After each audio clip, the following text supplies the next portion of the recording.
नमस्कारम।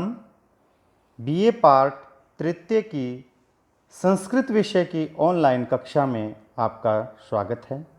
आज हम इस कालांश में पाठ्यक्रम एवं प्रश्न पत्र के पैटर्न के बारे में चर्चा करेंगे।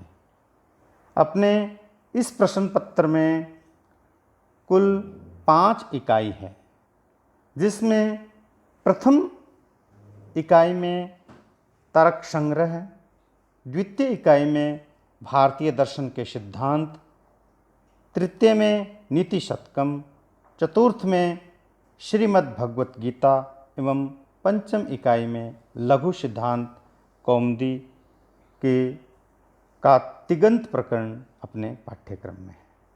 सर्वप्रथम अपने तर्क संग्रह के बारे में चर्चा करते हैं। तर्क संग्रह अन्नम भट्ट द्वारा रचित पुस्तक है और अपने पाठ्यक्रम में इसकी दीपिका टीका सहित है। इसमें अपने परीक्षा में व्याख्या एवं सामान्य प्रश्न आएंगे। द्वितीय इकाई में भारतीय दर्शन के सिद्धांत है, जिनमें मुख्यतः पाठ्य बिंदु है भारतीय दर्शन की विशेषताएं, सांख्य दर्शन का सत्कार्यवाद, योग दर्शन का अष्टांग योग, अद्वैत वेदांत का मायावाद, न्याय दर्शन की प्रमाण मीमांसा, वैशेषिक दर्शन के सप्त पदार्थों का सामान्य ज्ञान, चार्वाक की तत्व मीमांसा, बौद्ध दर्शन का क्षणिकवाद, जैन दर्शन का अनेकांतवाद। तृतीय इकाई में भर्तृहरि रचित नीति शतकम अपने पाठ्यक्रम में है। इनमें मुख्यतः अनुवाद, व्याख्या एवं सामान्य प्रश्न आएंगे। आपको नीति शतक से संबंधित काफ़ी श्लोक आपने 6ठी से 12वीं तक की कक्षाओं में पढ़े भी होंगे। आप सभी ने 6ठी से 10वीं तक कुछ तो श्लोक निश्चित रूप से पढ़े होंगे, वो आपको यहीं अब मिलेंगे और आपके अध्ययन की दृष्टि से भी सुविधा रहेगी। ये बहुत ही प्रेरणादायक ग्रंथ है। चतुर्थ इकाई में श्रीमद् भगवत गीता है, जो सभी के लिए प्रेरणास्पद ग्रंथ है। इसमें अपने पाठ्यक्रम में दूसरा एवं तीसरा अध्याय समाहित है। अपने श्लोकों के अनुवाद, व्याख्या एवं सामान्य प्रश्न आएंगे। इसमें जैसे हम गीता का नाम आता है तो सबसे पहले आत्मा की अमरता का ध्यान में आता है कि आत्मा अजर और अमर है। यही विषय वस्तु हमें इस दूसरे और तृतीय अध्याय में पढ़ने का अवसर मिलेगा। और आत्मा की अमरता के अलावा हमें कर्म योग का संदेश भी यहाँ पढ़ने को मिलेगा।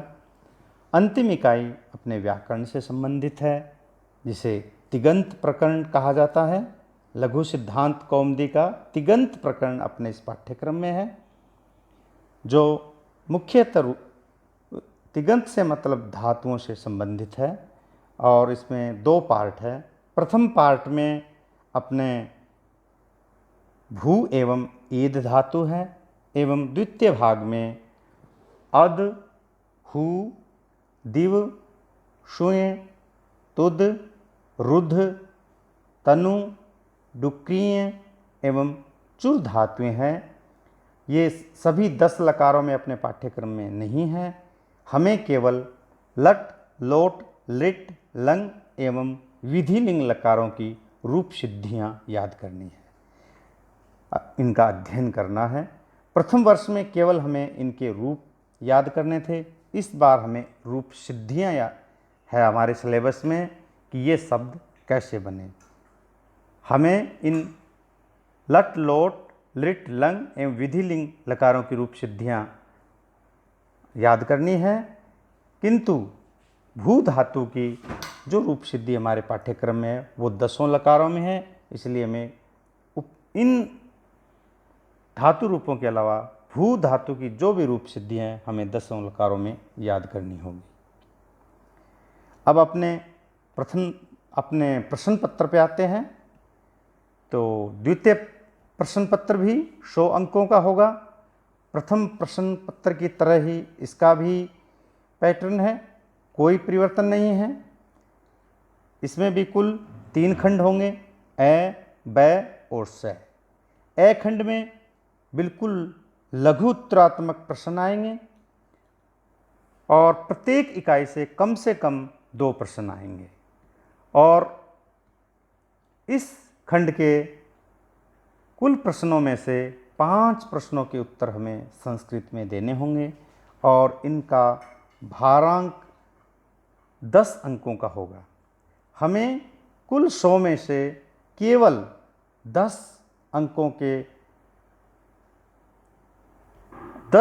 के वेटेज का उत्तर हमें संस्कृत में देना है और 90 जो मार्क्स का अपना पेपर और है उनके उत्तर आप हिंदी, संस्कृत या किसी अन्य भाषा में दे सकते हैं।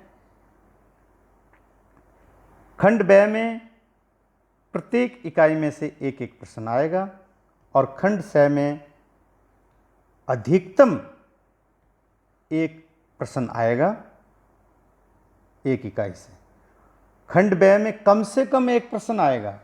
खंड ब में प्रत्येक इकाई से कम 1 प्रश्न आएगा। खंड ए में प्रत्येक इकाई से कम 2 प्रश्न आएंगे और खंड स में अधिकतम 1 प्रश्न आएगा एक इकाई से। और यही अपने पाठ्यक्रम का सामान्य पैटर्न है। 5 इकाइयां हैं कुल। 5 इकाइयों में से छोटे एवं निबंधात्मक प्रश्न, अनुवाद आदि आएंगे। आपने अभी तक बीए सेकेंड ईयर तक जो अध्ययन किया है उसी से मिलता जुलता यह प्रश्न पत्र है। इसमें आपको कोई विशेष समस्या आने की संभावना नहीं है। और अब अपने पाठ्यक्रम के बारे में, प्रथम एवं द्वितीय प्रश्न पत्र के बारे में काफ़ी चर्चा कर ली है।